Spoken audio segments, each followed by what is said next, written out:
What's up, everyone? I had this idea the other day. I was at one of my favorite breweries here in town.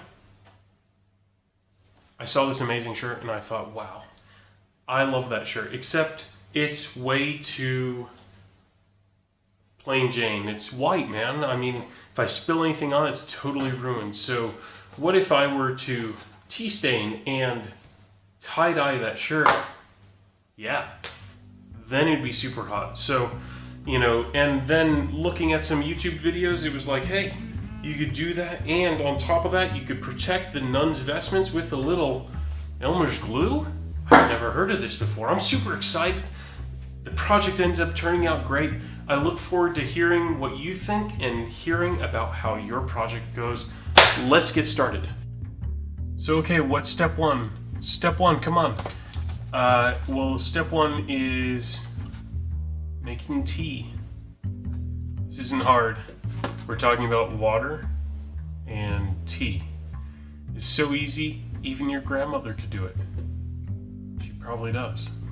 So, we're gonna make some tea, and over there, we're gonna do that extra step that I was talking about before. We're gonna protect the center of the shirt with some Elmer's glue. Never knew about this. Let's see how it goes.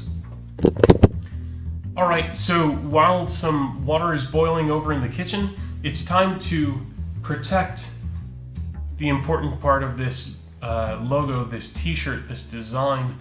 What we're going to do is we're going to take a piece of cardboard, yeah? We're going to slide it up inside the t-shirt. We're going to protect the shirt so that the glue doesn't go through to the back side. This.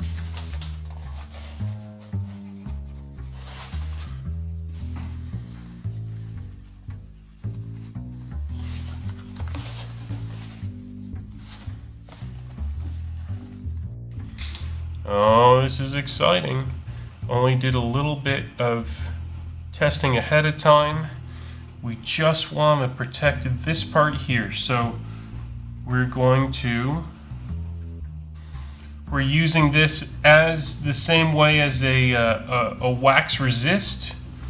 Same way that, in a batik, we would protect the design. I heard about this Elmer's glue workaround. So there we go. It's loaded up. I'm going to go set this in front of the fan in the other room because I think my water's boiling and I have to go make some tea for the tea staining for this tie-dye. Get back to you in a second.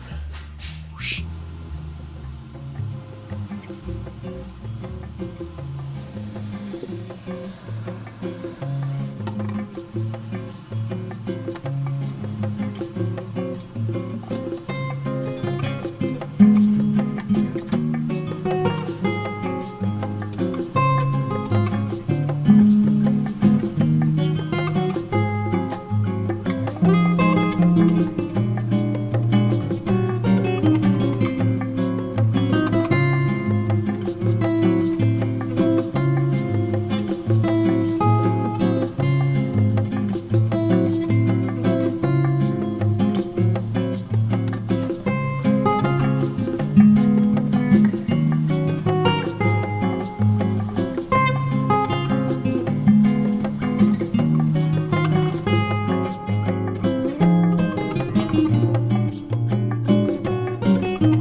That's what I'm talking about. Let's see how it actually turned out though.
So what do you think? I love it. I'm a big fan. Was able to keep this part of the design nice and clean while getting a really soft tie-dye color that matches perfectly with the color that was already here. It's pretty awesome. So, hey, if you're interested in more DIY videos, if you're interested in just seeing what goes on here in Prague, definitely subscribe, hit that like button, and post additional ideas down in the comments section. Love to see what other projects you'd like me to do. So, hey, for now, hope you have a great day. Good luck with yours, and share some pictures. Share some links with what you make yourselves. There's treasure everywhere, everybody. Talk to you soon.